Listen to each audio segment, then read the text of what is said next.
Come on, everybody. Let's go. Get ready for a summertime adventure from another Sommer-Time story. This is the story of Noise, Noise, Noise, written and told by award-winning author Carl Sommer. Even though Marcus and Marcella had a beautiful home in the forest, they were always miserable. But all the other animals were very happy living in the forest. Work, work, work, complained Marcus. I hate that every day we have to work so hard to find our food. Me too, groaned Marcella. I'd be so happy to live where it would be easy to find our food. What is Marcus and Marcella complaining about? Isaiah? Because they have to work so hard. And what is that usually a sign of when someone's always complaining about work, work, work? What is that? Dijon? It means they're lazy. Yeah, they're lazy. And that's what you really find out what they're doing here. They have to work, work. And that's life, work. Your parents go to work probably every day. At least your dad does usually, or sometimes both parents. They have to go to work to get food on the table. You know, money doesn't just fly in from someplace. You have to work for it. That's part of life. That's why you go to school, so you get an education, so you can get a good job. But Marcus and Marcella is work, work, work. They're just complaining. One day, some crows flew to the big tree by Marcus and Marcella's house. They began to sing. Caw, caw, caw. The crows are making too much noise, complained Marcella. It's giving me a headache. Tell the crows to quit making so much noise. Quit yelling, shouted Marcus. You're making too much noise. Now what are they complaining about? Jocelyn? They're complaining about too much noise. Too much noise. Noise, noise, noise. They're just gripers, complainers. Too much work, too much noise. And there's people that are cranky. Some people wake up that way, always cranky. Some people, I hear some people, in the morning, don't talk to me. I'm cranky in the morning. Shame on you. Change that behavior. Don't say, well, because I wake up in the morning, I'm just cranky. That's a terrible attitude to have. We don't have to wake up in the morning and be cranky and complaining and have to wait till it's noontime before you can talk to someone. That's a terrible attitude to have. And just like when you wake up in the morning, are you cranky? It's grumpy and complaining. What do we got to eat here? Be thankful. Learn to be thankful. One of the crows flew down from the tree and explained, We're not yelling, we're singing. We don't like to hear your singing, said Marcus. You make too much noise.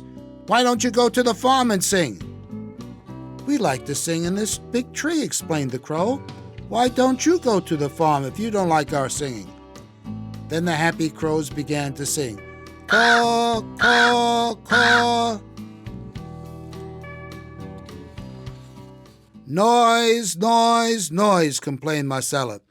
Oh, how I wish we could find a place to live that has lots of food and no noise. Me too, groaned Marcus, but I don't know where we can find such a place.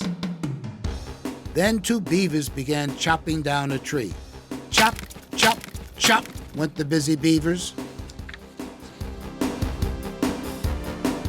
The beavers are making too much noise, complained Marcella. Tell the beavers to quit chopping down the tree and making so much noise. Quit chopping down the tree, yelled Marcus. You're making too much noise.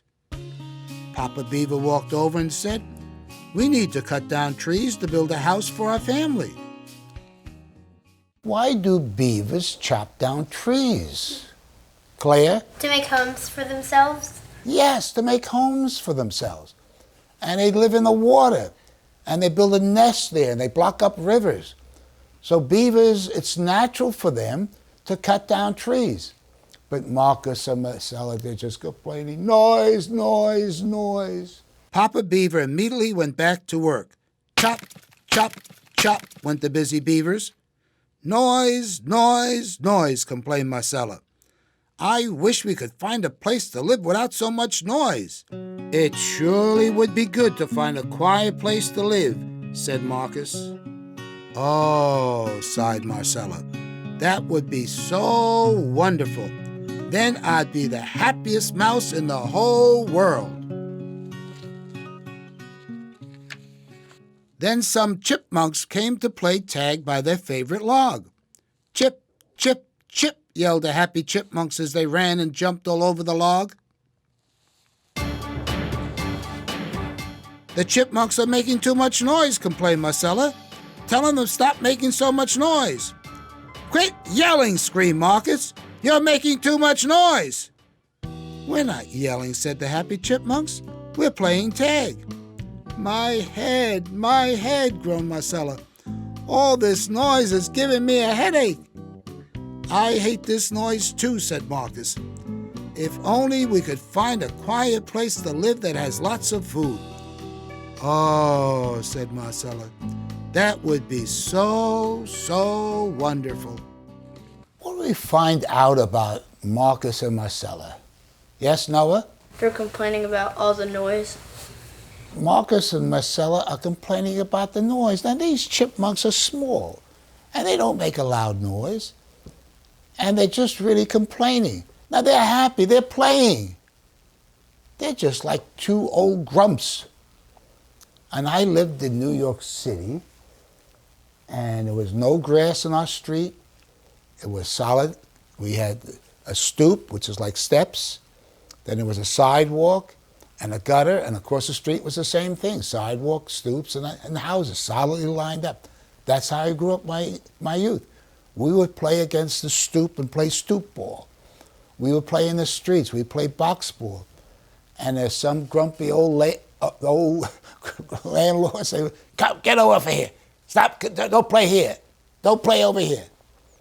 And I vowed, we lived, when I got married, around from my high school was around the corner from where we lived, and the kids would sit on my stoop. I never chased them. Only time I chased them if they made dirt. If they threw their trash around, then hey, don't sit here. But as long as they were sitting there, I didn't mind, because I remember when I was a child, being chased all the time, chased away, get away, you can't do this. You know, and we played in the streets. And there were not many cars when I was a child. That was during World War II when I was a child. And so there's not many cars in the streets. So we played stickball, we played hockey in the streets with skates, you know, and we had lots of fun as a child. You might look at us and say, oh, those poor kids. But we had so much fun because we had a lot of kids all the time. But we played all kinds of games. Today, children don't play as much. But here, these poor chipmunks are just having some fun, and they're just griping. Boy, noise, stop your noise. Let's see what happens now. One of the chipmunks heard them speaking. He came over and said, at the farmhouse, they have lots of good food and no noise. They do? Asked the surprised Marcella. Yes, they do, said the chipmunks. Thank you, said Marcus. We're moving right away from this noisy place. Oh, good, said Marcella, beaming from ear to ear. I'm so glad we finally found a place to live where we can eat all the food we want without having to search for it every day.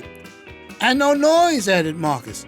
Oh, said Marcella, that would be so, so wonderful. I know I will be the happiest mouse in the whole world. Let's leave right away. What's happening here now? There's some excitement.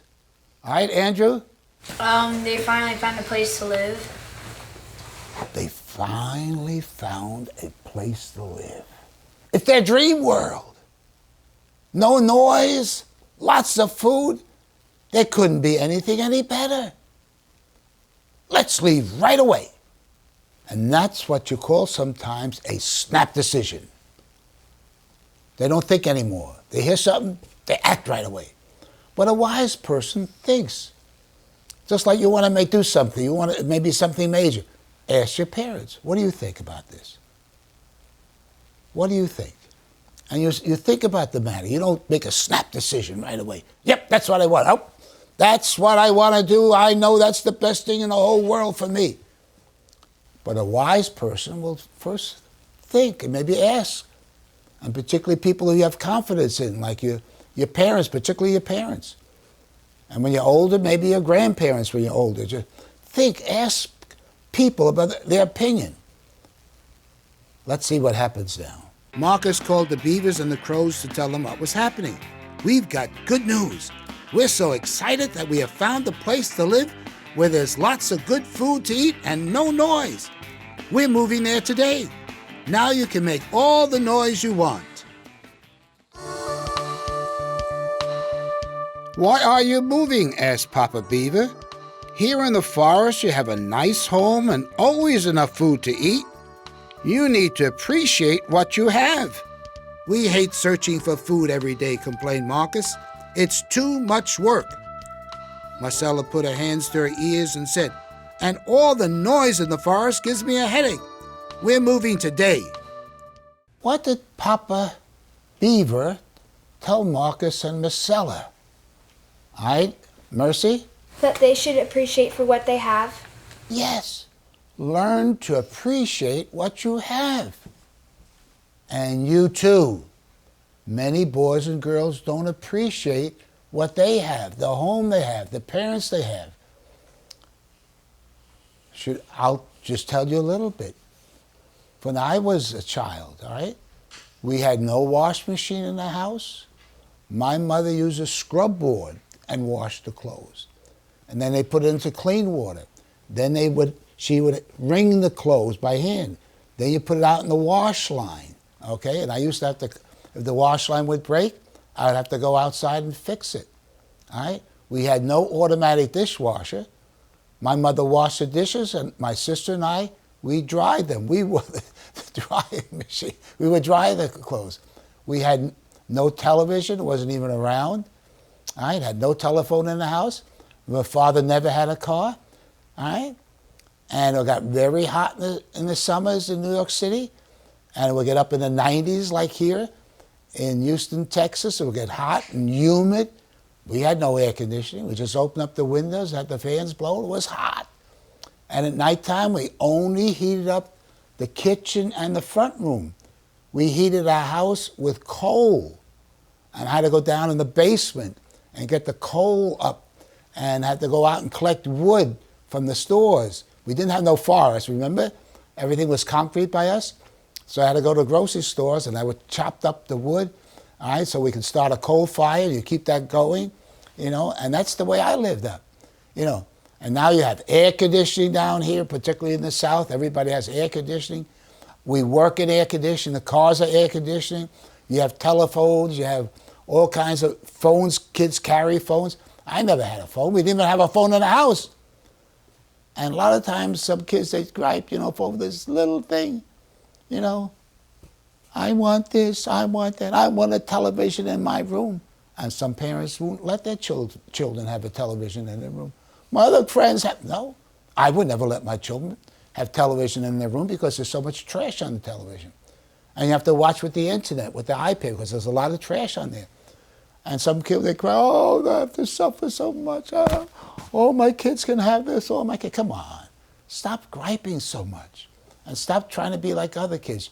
Your parents want the best for you, and they're going to protect you. Because there's a lot of evils out there. There's a lot of evils out there, and they're trying to protect you and say, no, I don't want you to do this. They're concerned. And so learn to appreciate what you have. And remember, I can't say it enough, your parents love you and they want the best for you. So be wise and learn to listen. All right? And this is what Papa Beaver is saying.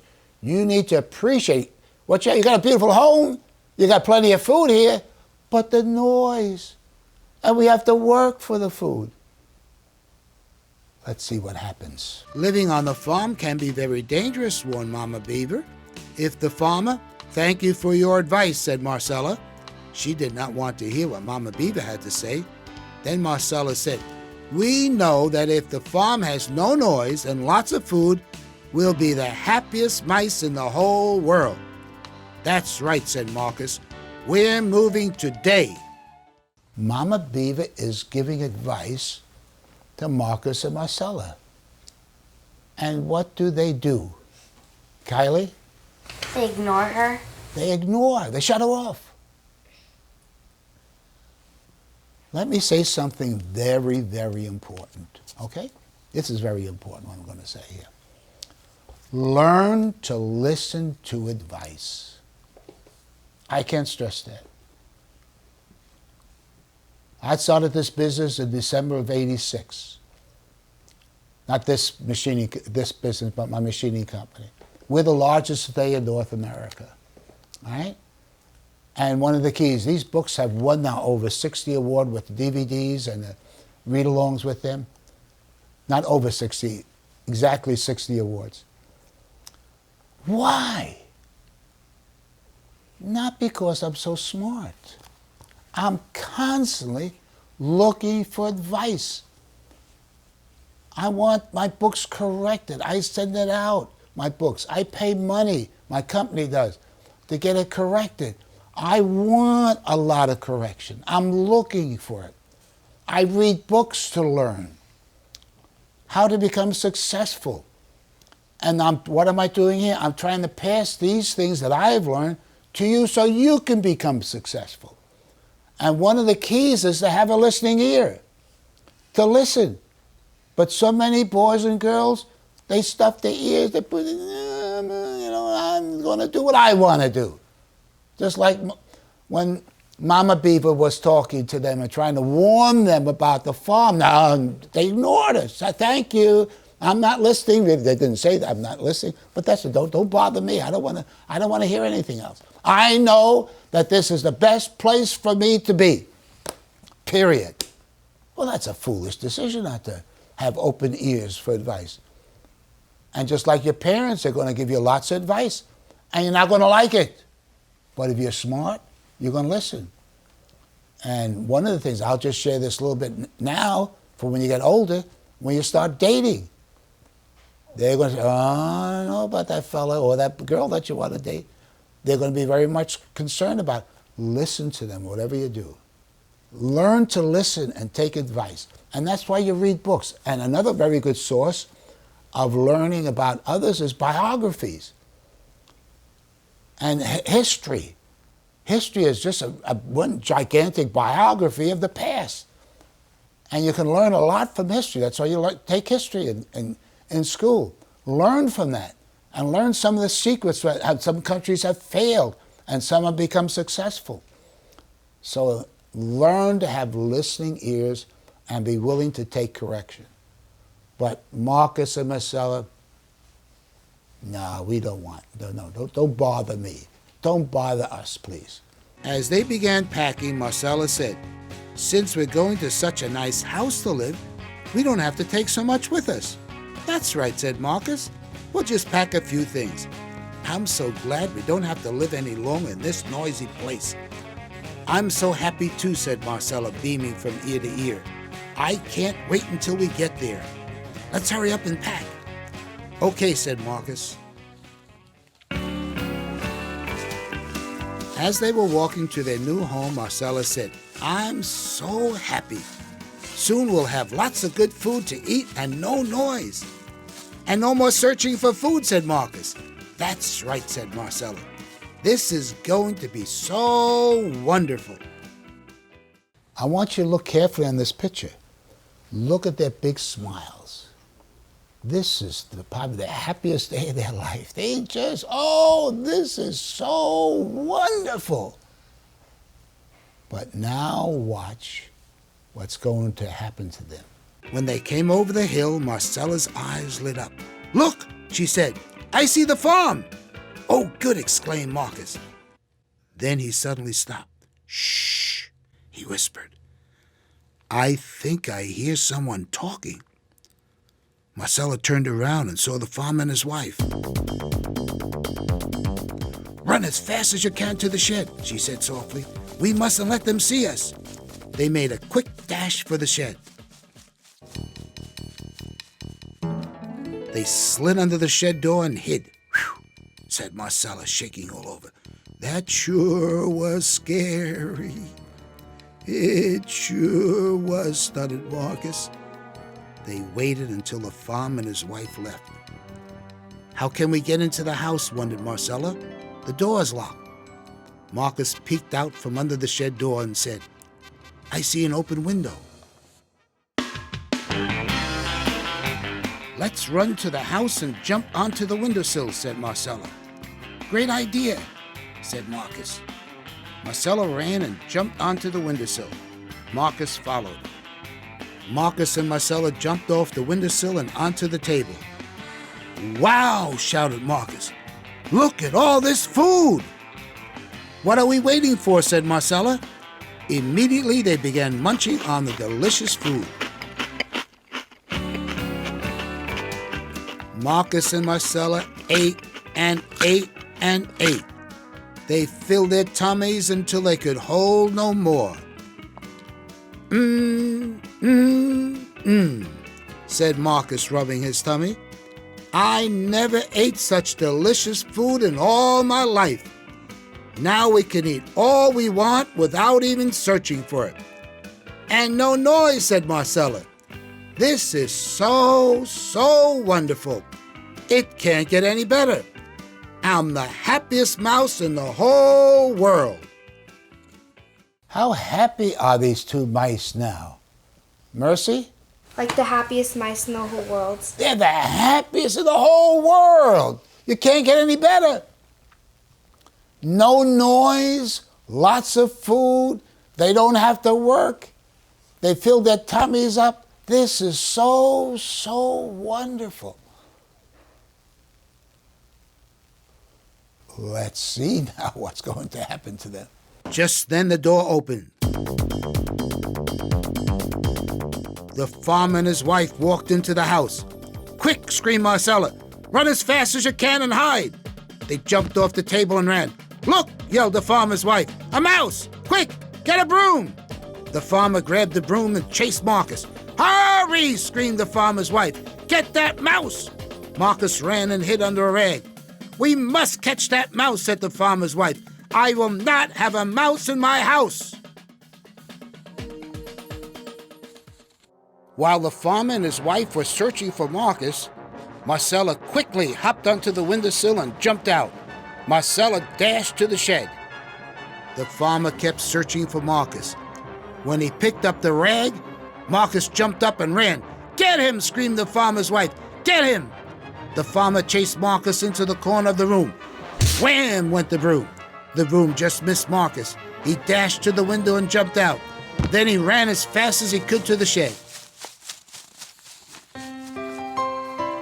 Let's go back to the forest to live, said Marcella, trembling. I think it will be just fine living with noise and searching for food every day. I think so too, stuttered Marcus. Let's leave right now. As they were walking back to the forest, Marcella said, living in the farmhouse was terrible. I'm so glad we're going back to our home in the forest. Me too, said Marcus. What is happening now to the world of Marcus and Marcella? Olivia? They are very, very unhappy. They sure are. That world that they thought, I'm the happiest mouse in the whole world. It can't get any better. Now they're very, very unhappy. They could have avoided all this if they would have listened to the beavers. They tried to warn them it could be dangerous living in the farmhouse. But they don't listen. And that's what happens to a lot of boys and girls. They don't listen to their parents. They don't listen to their teachers. They don't listen to people. They go to the house of worship, wherever they go. They don't listen to anybody. They're going to do what they're going to do. They got all the answers. And then all of a sudden, when they're 18 or 19 and 20, some of them end up in prison. Some end up as drug addicts. Some end up crippled for doing some foolish thing because they didn't listen when they were young. All right? And that's what these books are trying to teach you, some principles to learn to listen. And if you're wise, you learn that in the multitude of counselors there is safety. You learn from other people. That's what you learn, read biographies. That's what you learn from history. You learn what other people have done. And that's why in school your teachers will teach you certain principles for you to become successful. And that's what I'm trying to do, is to help you to learn to listen. All right? And when the person who loves you the most is your mother, and the other person is your father. Learn to listen to them. You'll avoid many, many problems in life if you learn to listen to your parents. Did you hear that? I'll say that once more because it's so important. You'll avoid many problems in life if you learn to listen to your parents. When Marcus and Marcella came back, the forest animals came to visit them. Did the farm have lots of food? Asked the crow. The farm had lots of good food, said Marcus. Did the farm have lots of noise? Asked Papa Beaver. No, said Marcella. It was really quiet. Then why did you leave the farm? Asked the puzzled chipmunk. It wasn't as we thought, explained Marcus. It was scary. We didn't realize how good we had it living here in the forest. Now we appreciate it. Then Marcella said, you can sing and make all the noise you want. Now we like living in the forest. What does Marcus and Marcella say now, Juliet? That they're happy to live back in the forest. They're happy now. And what do they say about the noise, Juliet? That you can do it all you want. We're happy to live in the forest. Marcus and Marcella have finally learned that lesson in life to appreciate what they have. Some people, they only learn after they go through the school of hard knocks. They have to go through trouble and suffering. But if you're wise, you learn to listen when you're young, so you don't have to go through the school of hard knocks and learn the hard way. But they finally learned it, and so they appreciate it. And there's many things. Appreciate your home, your loving parents, if you're going to a good school. All right? You got good food to eat. Look at some other people in the world who are starving, and some countries of the world where parents have to flee because there's warfare. And you're living in a place that has peace and quiet. Some of you, your parents have cars and you have a beautiful home. Learn to appreciate what you have. Caw, caw, caw went the happy crows as they began to sing. Chop, chop, chop went the busy beavers as they began to work. Chip, chip, chip yelled the playful chipmunks as they raced around the log. Then Marcus turned to Marcella and said, even with all the noise and hard work, I'm so happy to be living in the forest. We surely were foolish for not appreciating what we had. I agree, said Marcella, beaming from ear to ear. The forest is a wonderful place to live. Let me share something with you that is very, very important. We see Marcus and Marcella here. Notice they're holding their hands in their ears. I have 5 grown children and 20 grandchildren. I have 3 businesses and hired many people to work in my business. I've been an operations manager and a foreman. I've also been a high school teacher. And one of the things that is critical to becoming successful is not to be like Marcus and Marcella. They didn't want to listen to other people's suggestions, but they did lots of complaining. Are you a listener or a complainer? I'm going to give you a simple test. If your parents or teachers tell you something, do you listen? Or do you say, no, I want to do things my way? One day you're not going to be in school. You're going to have to go to the workplace and find a job. Now, if you come into my company and say, Mr. Sommer, I would like to work for you. One of the things I look for when I interview people is if that person is a listener. Are they teachable? And if they're not, I'm not interested in hiring them. And even with workers who work with me, if they're not teachable, I don't want them to work for me. Since I pay their wages, they need to listen. You can't run a successful company with employees who say, I'm not going to do what you want, I'm going to do whatever I want. Nobody's going to tell me what to do. Now, I'm fair with my employees, and I respect them. But there are people who refuse to listen. The jails are full of them. They were once young boys and girls just like you. Many of them had the attitude when they were young, I'm not going to listen. I'm going to steal. I'm going to fight. I'm going to take drugs. and some of them will spend years in jail because of their stubborn attitude. So you be smart. Learn to listen. You're young now, and you're establishing habits. Learn to establish habits that will make you successful for your future. And one of the most important habits to have is learning to listen. Have listening ears. Listen to your parents. Listen to your teachers. You'll never be sorry.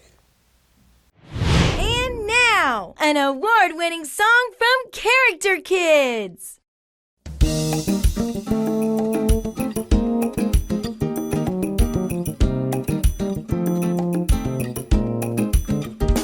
Oh, be thankful for the things you've got. What you've got may really be a lot. Could it be you may have just forgot to be thankful for the things you've got? Oh, be thankful for the things you've got. What you've got may really be a lot. Could it be you may have just forgot to be thankful for the things you've got? Look around you at the many things you have today. It may astound you. It'll make you stand and shout, hooray! Oh, be thankful for the things you've got. What you've got may really be a lot. Could it be you may have just forgot to be thankful for the things you've got? Oh, be thankful for the things you've got. What you've got may really be a lot. Could it be you may have just forgot to be thankful for the things you've got? Count your blessings, the abundance of what you possess. Start expressing what you got is so much more or less. Oh, be thankful for the things you've got.